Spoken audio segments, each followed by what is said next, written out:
Welcome to Melissa's Must Reads for September. We're going to start off with Fall.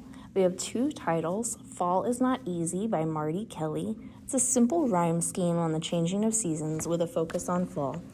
It has the idea that change isn't easy, but it can be fun and necessary. Fall Leaves by Loretta Holland would be a great preschool and early elementary read. Has some light science education on why the seasons change, and I love how Holland plays on the double meanings of words like fall and leaves. For Labor Day, I picked A Job for Wittilda by Carolyn and Mark Buhner. It's a silly book for a holiday like Labor Day perhaps, but Wittilda the witch must find a job to support her 47 cats, which I found incredibly relatable. We go with Wittilda while she struggles through finding a job that really fits with her unique talents, which is something that all of us are someday going to have to go through. For Remembrance of September 11th, I recommend Fireboat, The Heroic Adventures of the John H. Harvey. It's a moving story about a fireboat coming out of retirement against all odds to help and fight the fires on September 11th. This was an unknown story for me, and I hope that more people read about it.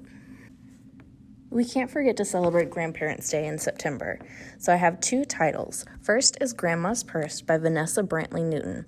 It's such a cute bonding moment of a grandmother and granddaughter. I connected with this book, A, because it's super cute in general, but B, because my 1-year-old is already a huge fan of taking everything out of Grandma's purse for her when she comes over.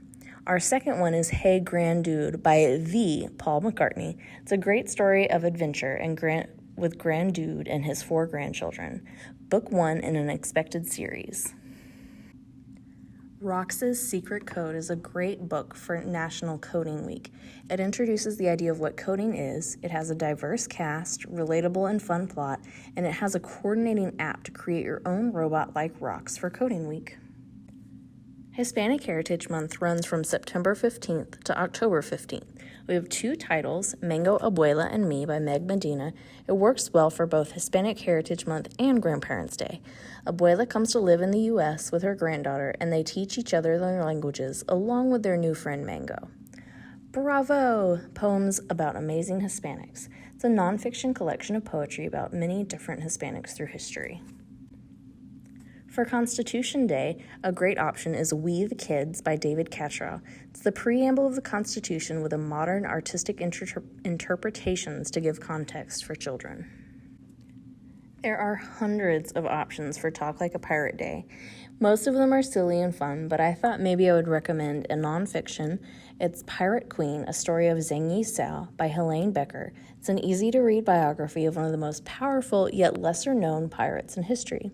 She controlled up to 70,000 men, outmaneuvered the emperor many times, and retired on her own terms. It's an excellent nonfiction book to celebrate Talk Like a Pirate Day this year.